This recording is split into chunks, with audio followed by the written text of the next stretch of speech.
विद्यार्थी मित्रांनो, आज आपण एका नवीन टॉपिकला सुरुवात करणार आहोत. हा टॉपिक परीक्षेच्या दृष्टिकोनातून फार महत्त्वाचा टॉपिक आहे. या टॉपिकचं नाव आहे ठेवी. या टॉपिकमध्ये आपण ठेवींची स्वीकृती, ठेवी स्वीकारण्याच्या अटी आणि शर्ती आणि सभासदांकडून ठेवी स्वीकारण्याची कार्यपद्धती या 3 गोष्टींचा अभ्यास करणार आहोत. यावर्षी जनतेकडून ठेवी स्वीकारण्याची जी कार्यपद्धती आहे ती वगळण्यात आलेली आहे. 25% जो पोर्शन कमी झालेला आहे, त्या 25% कमी झालेल्या पोर्शनमध्ये जनतेकडून ठेवी स्वीकारण्याच्या कार्यपद्धतीचा सुद्धा समावेश असल्याने हा मुद्दा यंदाच्या परीक्षेतून वगळण्यात आलेला आहे.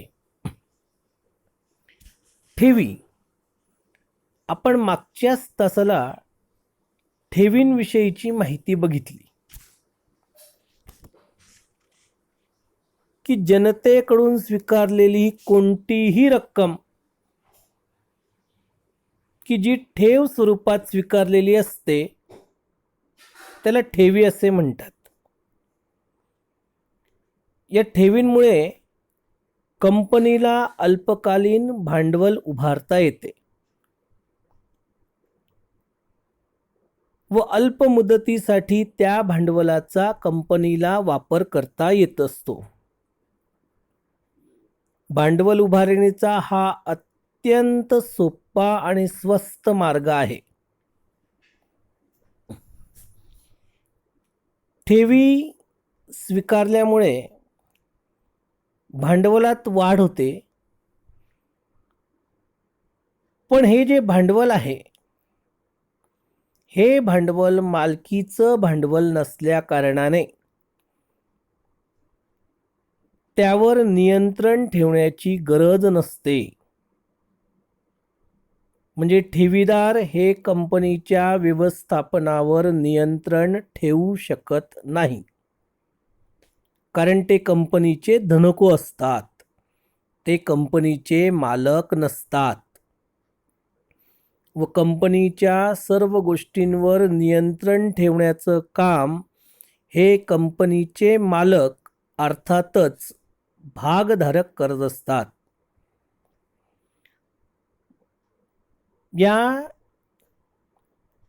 ठेवींबद्दल कोणत्या कंपन्या ठेवी स्वीकारू शकत नाही किंवा कोणती रक्कम ही ठेव या संकल्पनेत येत नाही, याविषयीचा अभ्यास आपण मागच्या तासाला केला होता. त्याच्यामध्ये आपण बघितलं होतं की केंद्र सरकार किंवा राज्य सरकारने दिलेली कोणतीही रक्कम, बँकेने दिलेली कोणतीही रक्कम, अशा काही रकमांचा समावेश हा ठेवी या संकल्पनेत होत नाही. याच्यामध्ये एक मुद्दा आहे की ठेव रक्कम परत करताना एखाद्या दोषी कंपनीच्या बाबतीत ठेव स्वीकारणे हा जोखमीचा पर्याय असू शकतो. म्हणजे ज्या कंपन्यांनी पूर्वी घेतलेली जी ठेव रक्कम होती ती ठेव रक्कम किंवा त्यावरील व्याज हे दिले नसेल तर अशा कंपन्यांना दोषी कंपनीच्या यादीमध्ये समावेश केला जातो. मग या ठिकाणी या प्रकरणांमध्ये आपण ठेवींची स्वीकृती हा पहिला मुद्द्याचा अभ्यास करूया. ठेवींची स्वीकृती प्रामुख्याने खालील ज्या काही कंपन्या दिलेल्या आहेत त्या कंपन्या वगळता ठेवी स्वीकारणाऱ्या ज्या कंपन्या आहेत त्या कंपन्यांमध्ये सर्वात पहिल्या गोष्टीचा समावेश होतो तो म्हणजे बँकिंग कंपनी. आपण बघतो की बँक ही वेगवेगळ्या प्रकारच्या ठेवी स्वीकारत असते, ज्याला आपण मुदत ठेव असं सुद्धा म्हणतो. मग बँकिंग कंपनीच्या अंतर्गत बँकेला ठेवी स्वीकारण्याचा अधिकार दिलेला आहे.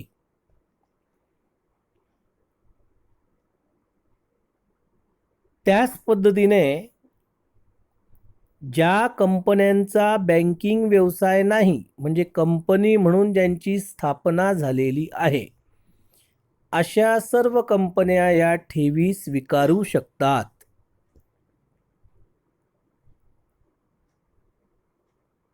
तिसरं त्यांनी सांगितलेलं आहे गृहकर्ज पुरवठा कंपनी,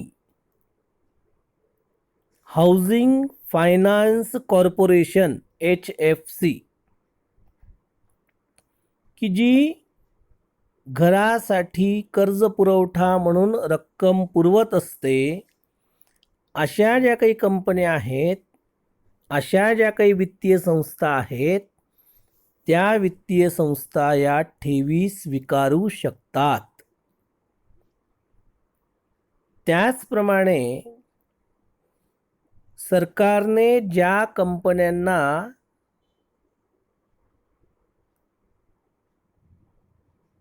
निश्चित केलेली आहे, ज्या कंपन्यांना परवानगी दिलेली आहे, त्या कंपन्यांचा सुद्धा समावेश ठेवी या संकल्पनेत, म्हणजे त्या कंपन्या सुद्धा ठेवी स्वीकारू शकतात. कंपनी कायदा 2013ला कलम 73 ते 76 मध्ये कंपनी ठेवी स्वीकृतीचे नियम 2014 क मध्ये ठेवी स्वीकारण्याबाबत रिझर्व्ह बँक ऑफ इंडियाने निर्देशित केलेल्या अधिकृत सूचना, की ज्या सूचनांच्या ज्या तरतुदींची पूर्तता केली करून कोणतीही कंपनी ठेव म्हणून रक्कम स्वीकारू शकते. थोडक्यात रिझर्व्ह बँक ऑफ इंडियाने निर्देशित केलेल्या सूचनांचं पालन करणाऱ्या कोणत्याही कंपन्या या ठेव म्हणून रक्कम स्वीकारू शकतात. मग ठेव म्हणून रक्कम स्वीकारताना कोण कोण अशा पद्धतीच्या ठेवी स्वीकारू शकतात आणि कशा पद्धतीने ठेवी स्वीकारल्या जातात? मग ठेवी स्वीकृतीमध्ये प्रामुख्याने 2 गोष्टींचा समावेश होतो. एक, सभासदांकडून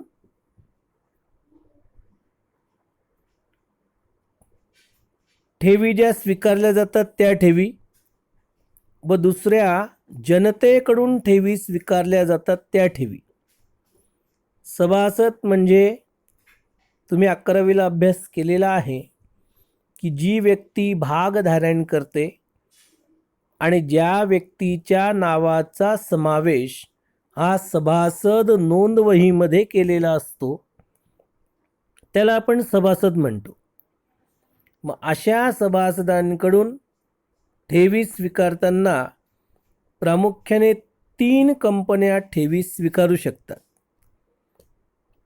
त्यामध्ये आहे पहिली खाजगी कंपनी, दुसरी सार्वजनिक कंपनी आणि तिसरी पात्र सार्वजनिक कंपनी. त्याच पद्धतीने जनतेकडून सुद्धा ठेवी स्वीकारल्या जातात. जनता म्हणजे आम जनता, तुमच्या आमच्यासारखे लोक की जे ठेव म्हणून रक्कम ठेवायला तयार आहेत, अशा जनतेकडून सुद्धा ठेवी स्वीकारता येतात. मग जनतेकडून प्रामुख्याने 2च कंपन्या ठेवी स्वीकारू शकतात. एक पात्र सार्वजनिक कंपनी आणि दुसरी सरकारी कंपनी. इथे एक गोष्ट महत्त्वाची लक्षात घ्या की खाजगी कंपनी जनतेकडून कुठल्याही प्रकारच्या ठेवी स्वीकारू शकत नाही. सार्वजनिक कंपनी फक्त स्वीकारू शकते किंवा पात्र सार्वजनिक कंपनीच स्वीकारू शकते. खाजगी कंपन्या जनतेकडून ठेवी स्वीकारू शकत नाही. खाजगी कंपन्या फक्त आणि फक्त आपल्या सभासदांकडून किंवा संचालकांकडून किंवा त्यांच्या नातेवाईकांकडूनच ठेवी स्वीकारू शकतात. कारण खाजगी कंपनीला काही बंधने आहेत आणि त्या बंधनांच्या अंतर्गत खाजगी कंपनी कोणाकडून ठेव स्वीकारू शकते याबद्दलचे स्पष्ट निर्देश हे कंपनी कायद्यामध्ये दिलेले आहेत व त्यानुसार खाजगी कंपनी ही सभासद, संचालक किंवा त्यांचे नातेवाईक म्हणजे संचालकांचे, सभासदांचे जे काही नातेवाईक आहेत त्या नातेवाईकांकडून ठेवी स्वीकारू शकतात. पुढचं आहे सार्वजनिक कंपनी. सार्वजनिक कंपनी ही सभासद किंवा संचालकांकडून दोघांकडून ठेवी स्वीकारू शकते. म्हणजे आपल्या सभासदांकडून किंवा आम जनतेकडून सुद्धा सार्वजनिक कंपनी ठेव म्हणून रक्कम स्वीकारू शकते. इथे कंसात त्यांनी दिलेलं आहे पात्र कंपनी सोडून. मग नेमका ही पात्र कंपनी म्हणजे काय ते आता आपण बघूया. बघा त्यांनी दिलेलं आहे इथे की पात्र सार्वजनिक कंपनी म्हणजे अशी कंपनी की जिची निव्वळ मालमत्ता ही 100 कोटीपेक्षा कमी नाही. इथं शब्द आलेला आहे निव्वळ मालमत्ता म्हणजेच निव्वळ किंमत. मग या निव्वळ किमतीमध्ये एकूण वसूल झालेले भांडवल अधिक मुक्त राखीव निधी ज्याला आपण जनरल रिझर्व असं म्हणतो किंवा रिझर्व फंड अधिक प्रतिभूती या सगळ्यांची बेरीज करायची. वसूल भाग भांडवल, मुक्त राखीव निधी आणि प्रतिभूती या तिघांद्वारे आलेल्या पैशांची बेरीज करून त्याच्यातून जो काही खर्च आहे किंवा न वाटलेला जो काही तोटा आहे तो वजा करून जी काही रक्कम शिल्लक राहते त्याला म्हणतात निव्वळ किंमत.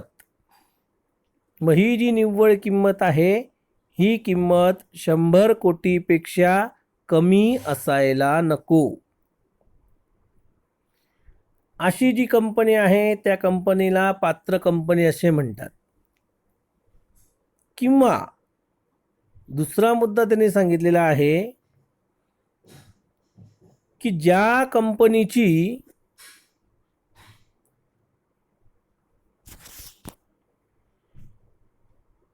वार्षिक जी उलाढाल आहे, वार्षिक जी विक्री आहे, उलाढाल म्हणजे विक्रीद्वारे प्राप्त झालेले उत्पन्न. उलाढाल म्हणजे विक्रीद्वारे प्राप्त झालेले उत्पन्न. मग ही वार्षिक जी उलाढाल आहे ही 500 कोटीपेक्षा कमी नाही आणि सभासदाच्या सभेमध्ये ठेव स्वीकारण्याबाबत जिथे विशेष ठराव संमत करून मान्यता देण्यात आलेली आहे अशी सार्वजनिक कंपनी. अशा कंपन्यांना म्हणतात पात्र कंपनी. बघा परत दोन गोष्टी इथे. पात्र कंपनी म्हणजे दोन पैकी कोणतीही एक अट जी आहे ती परिपूर्ण करणारी. पहिली अट इथे लिहिलेली आहे निव्वळ मालमत्ता ही 100 कोटीपेक्षा कमी असायला नको किंवा शब्द वापरला आहे त्यांनी, किंवा एकतर हे किंवा ज्या कंपनीची वार्षिक उलाढाल ही 500 कोटीपेक्षा कमी नाही. म्हणजे ज्या कंपनीची विक्री ही किंवा विक्रीद्वारे प्राप्त झालेले उत्पन्न हे 500 कोटीपेक्षा जास्त आहेत आणि ज्या कंपनीमध्ये सभासदांच्या सभेत विशेष ठराव संमत करून मान्यता देण्यात आलेली आहे. अशा ज्या काही कंपन्या सार्वजनिक कंपन्या आहेत त्या सार्वजनिक कंपन्यांचा समावेश हा पात्र सार्वजनिक कंपनीमध्ये केला जातो. मग या पात्र सार्वजनिक कंपनीबद्दल की ही पात्र सार्वजनिक कंपनी ही सभासदांकडून आणि जनतेकडून दोघांकडून ठेवी स्वीकारू शकते. बघा, पात्र सार्वजनिक कंपनीमध्ये ब मुद्दा इथे लिहिलेला आहे की जिची वार्षिक उलाढाल ही रुपये 500 कोटीपेक्षा कमी नाही आणि सभासदाच्या सभेत ठेवी स्वीकारण्याबाबत विशेष ठराव संमत करून त्यास मान्यता देण्यात आलेली आहे, अशी सार्वजनिक कंपनीचा समावेश हा पात्र सार्वजनिक कंपनीमध्ये करण्यात येतो. निव्वळ किंमत म्हणजे काय? वसूल भांडवल अधिक मुक्त राखीव निधी अधिक प्रतिभूती अधिक वजा न वाटलेला तोटा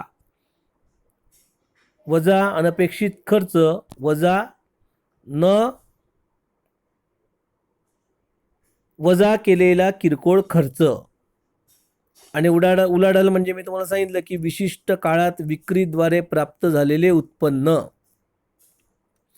मग आता आपण ठेवींच्या स्वीकृतीच्या किंवा नूतनीकरणाच्या ज्या काही अटी आणि शर्ती कंपनी कायद्यामध्ये सांगितलेल्या आहेत त्या अटी आणि शर्तींचा इथे सविस्तर अभ्यास करणार आहोत.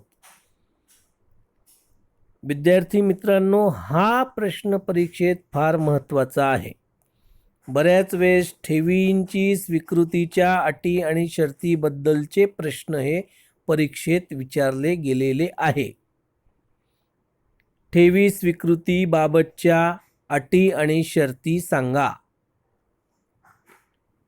आता या मुद्द्यामध्ये आपल्याला एकूण 20 मुद्दे अभ्यासायचे आहेत. आपण एक एक मुद्द्यांना आता सुरुवात करूया. पहिला आहे खाजगी कंपनी. म्हणजे खाजगी कंपनी ठेव रूपाने किती रक्कम जमा करू शकते याविषयीची माहिती आपल्याला या मुद्द्यात बघायची आहे. मग मी तुम्हाला आत्ताच सांगितलं की खाजगी कंपनी फक्त कोणाकडनं ठेव स्वीकारू शकते? तर सभासदाकडून किंवा संचालकांकडून किंवा त्यांच्या नातेवाईकांकडून ठेव म्हणून रक्कम स्वीकारू शकते, परंतु त्याला मर्यादा आहेत. कंपनी कायद्याप्रमाणे खाजगी कंपनीचं जे वसूल भाग भांडवल आहे आणि मुक्त राखीव निधी आहे या दोघांच्या बेरजे इतकी रक्कम कंपनी ठेव रूपाने जमा करू शकते. म्हणजे वसूल भाग भांडवल आणि मुक्त राखीव निधीच्या 100%.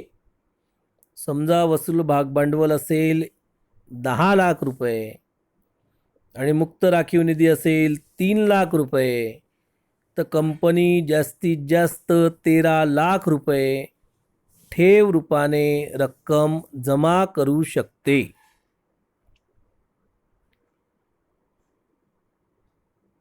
याशिवाय कंपनी कायद्याने नमूद केल्यानुसार काही खाजगी कंपन्यांना, बघा इथे शब्द आहे काही खाजगी कंपन्या, म्हणजे ज्यांना तशी परवानगी देण्यात आलेली आहे अशा कंपन्या, या कंपन्या या वसूल भाग भांडवल आणि मुक्त राखीव निधीच्या 100%पेक्षा जास्त रक्कम ठेव म्हणून स्वीकारू शकते. पण इथे काही कंपन्या आहे, बाकी सर्व कंपन्यांना वसूल भाग भांडवल अधिक मुक्त राखीव निधी म्हणजेच वसूल भाग भांडवल आणि मुक्त राखीव निधीच्या बेरजेच्या रकमे इतकीच रक्कम जास्तीत जास्त रक्कम ठेव म्हणून स्वीकारता येते. पुढचा आहे सार्वजनिक कंपनी.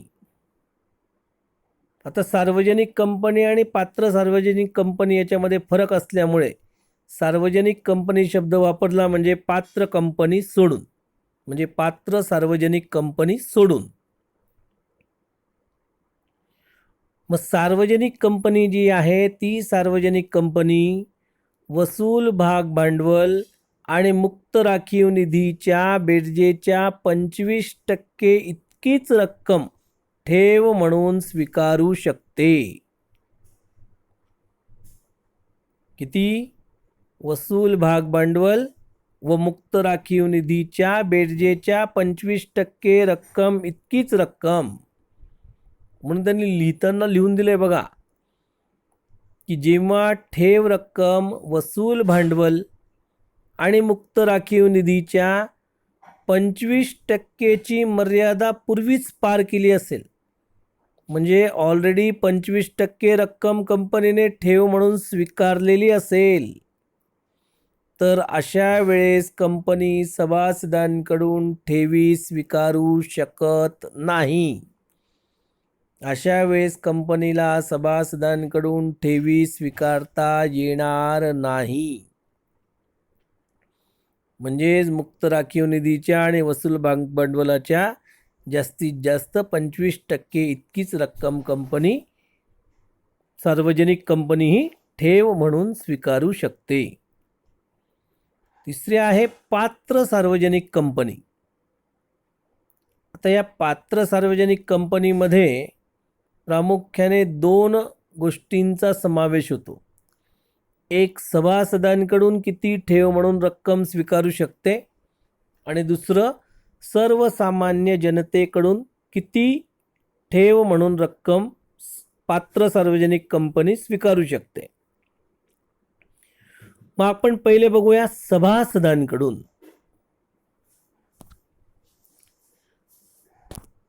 सभासदांकडून ठेव रक्कम स्वीकारताना वसूल भांडवल आणि मुक्त राखीव निधी यांच्या बेरजेच्या जास्तीत जास्त 10% रक्कम कंपनी, पात्र सार्वजनिक कंपनी ही सभासदांकडून स्वीकारू शकते.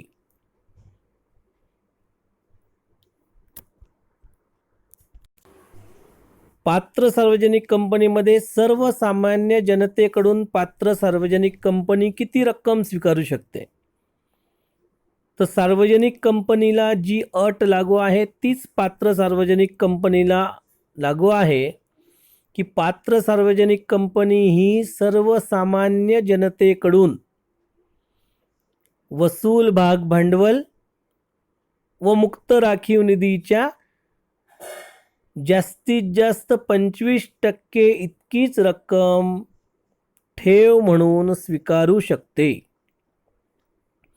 पुस्तकात त्यांनी 2 भाग केलेले आहेत.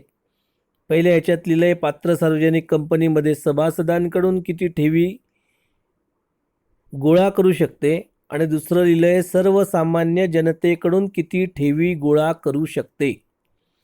मग त्याच्यामध्ये सभासदांकडून ठेवी गोळा करताना त्यांनी स्पष्टपणे नमूद केलेलं आहे की जर कंपनीने ठेव मर्यादा, वसूल भांडवल व मुक्त राखीव निधी यांची सरासरी 10% ओलांडली असेल, म्हणजेच यांच्या बेरजेच्या 10% पेक्षा जास्त 10% रक्कम ऑलरेडी घेतलेली असेल, तर सभासदांकडून नव्याने ठेवी स्वीकारता येणार नाहीत.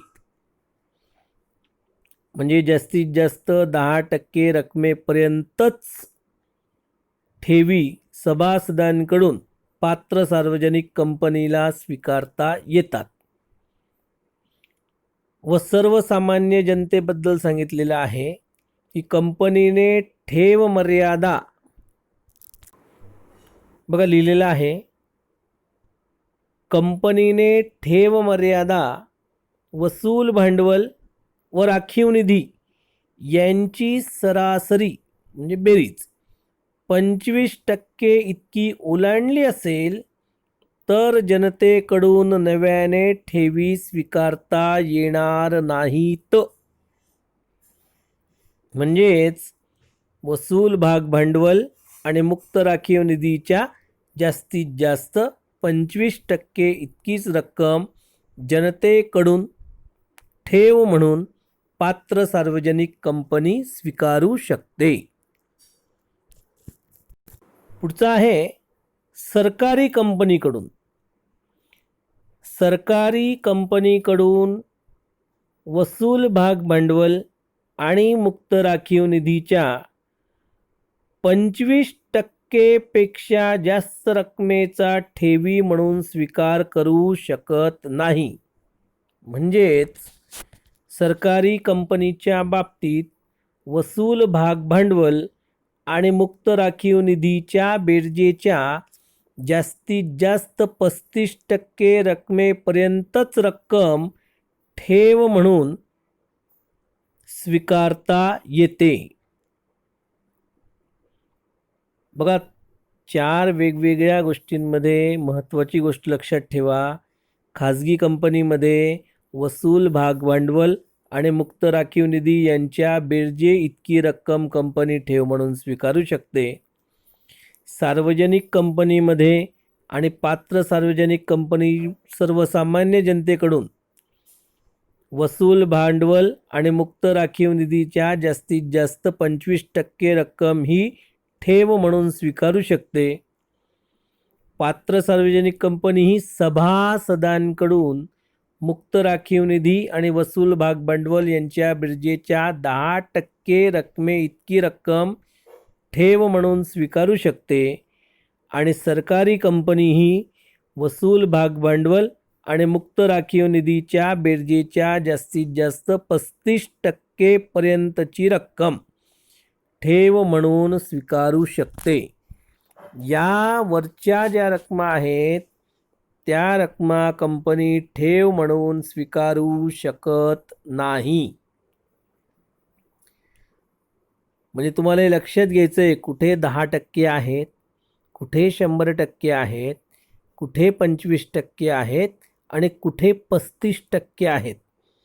कारण बऱ्याच वेळेस पेपरामध्ये रिकाम्या जागा भरा, त्याच्यामध्ये विचारलं जाऊ शकतं की सरकारी कंपनी वसूल भाग भांडवल आणि मुक्त राखीव निधीच्या डॅश डॅश टक्के इतकी रक्कम ठेव म्हणून स्वीकारू शकते.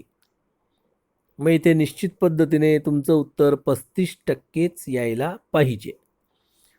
म्हणून व्यवस्थित आपल्या वहीमध्ये हे लिहून घ्या, जेणेकरून नंतर अडचण येणार नाही. 2 नंबरचा जो मुद्दा आहे तो आहे कालावधी. ठेवीचा कालावधी हा किती असतो? मग इथे एक महत्त्वाची गोष्ट लक्षात घ्या की कोणतीही कंपनी असेल, खाजगी असेल, सार्वजनिक असेल, पात्र सार्वजनिक असेल, सरकारी कंपनी असेल, कोणतीही कंपनी असेल, ही कंपनी कमीत कमी 6 महिने आणि जास्तीत जास्त 36 महिन्या इथपर्यंतच्याच ठेवी स्वीकारू शकते. 6 महिन्यांपेक्षा कमी आणि 36 महिन्यांपेक्षा जास्त मुदतीच्या ठेवी कोणतीही कंपनी स्वीकारू शकत नाही. फक्त काही विशिष्ट परिस्थितीत जर कंपनीला तिच्या अल्पकालीन गरजा पूर्ण करायच्या असतील तर कंपनी 6 महिन्याच्या आतील ठेवी स्वीकारू शकते. परंतु त्याच्यात अट अशी आहे की या ठेवींची परतफेड ही ठेवी स्वीकारल्यापासून 3 महिन्याच्या आत करता येणार नाही. म्हणजे 3 महिन्यापर्यंतच्या कोणत्याही ठेवीची परतफेड ही केली जात नाही. जर परीक्षेत ठेवींचा कालावधी विचारला तर निश्चित पद्धतीने एकच गोष्ट लक्षात ठेवा की ठेवी या कमीत कमी 6 महिने, म्हणजे ठेवींची कालमर्यादा कालावधी हा कमीत कमी 6 महिने आणि जास्तीत जास्त 36 महिने इतकाच असतो. 6 महिन्यांपेक्षा कमी कालावधीसाठी कंपनी ठेवी स्वीकारू शकत नाही. इथे विशेष परिस्थिती सोडून आणि 36 महिन्यांपेक्षा जास्त मुदतीच्या ठेवी कंपनी स्वीकारू शकत नाही. किमान 6 महिने आणि कमाल 36 महिन्यांपर्यंतच्याच ठेवी कंपनी स्वीकारू शकते किंवा ठेवीचे नूतनीकरण करू शकते. इथे एक महत्त्वाचं आहे की अशी जी ठेव म्हणून रक्कम आहे, अशा ठेवीची रक्कम ही वसूल भाग भांडवल आणि मुक्त राखीव निधीच्या 10% पेक्षा जास्त असणार नाही. म्हणजे जास्तीत जास्त 10% इतकीच रक्कम, 10% कोणाच्या? वसूल भाग भांडवल आणि मुक्त राखीव निधीच्या 10% इतकीच रक्कम कंपनी ठेव म्हणून स्वीकारू शकते. विशिष्ट परिस्थितीत ठेवीदाराच्या विनंतीनुसार ही ठेव परत केली जाते. कंपनी ठेव स्वीकारताना अटी कायम ठेवते. ठेवीचे नूतनीकरण करू शकते. यास नवीन ठेवी स्वीकारणे असे समजले जाते. म्हणजे ठेवींचे नूतनीकरण करणे म्हणजेच नवीन ठेव कंपनी स्वीकारते असा त्याचा अर्थ होतो. समजा ठेवींची मुदत आहे 3 वर्ष आणि 3 वर्ष संपायला आले आणि त्या समोरच्या व्यक्तीला वाटत असेल की पुढच्या अजून 3 वर्ष आपण ती रक्कम ठेवायची आहे, तेव्हा तो कंपनीला तशी विनंती करू शकतो व अशा वेळेस कंपनी जुन्या ठेवीच्या बदल्यात नवीन ठेव स्वीकारते. त्याला म्हणतात ठेवीचे नूतनीकरण. म्हणजे नवीन कालावधीसाठी ती रक्कम परत कंपनी स्वीकारते. तिसरा आहे मागताच क्षणी परत करावयाच्या ठेवी. मागताच क्षणी परत करावयाच्या ठेवींचा स्वीकार कोणतीही कंपनी करू शकत नाही. कंपनी कायद्यामध्ये स्पष्ट उल्लेख आहे. नाही तर एखादा ठेवीदार ठेव म्हणून रक्कम ठेवेल आणि 1 महिन्यात परत सांगेल, चला माझ्या ठेवीची रक्कम मला परत द्या. त्याला म्हणतात मागता क्षणी परत करणे. मग अशा कुठल्याही प्रकारच्या ठेवी कंपनी स्वीकारू शकत नाही. कंपनी कायद्यामध्ये ठेवीबद्दलचे जो काही कालावधी दिलेला आहे, त्या कालावधीचं पालन हे कंपनीला करावंच लागतं.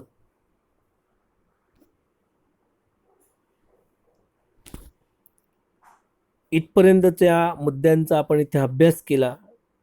पुढचे जे काही मुद्दे आहेत त्या मुद्द्यांचा सविस्तर अभ्यास आपण पुढच्या तासाला करूया. या झालेल्या मुद्द्यांमध्ये काही अडचण असेल तर तुम्ही मला व्हॉट्सअपवर सुद्धा विचारू शकतात.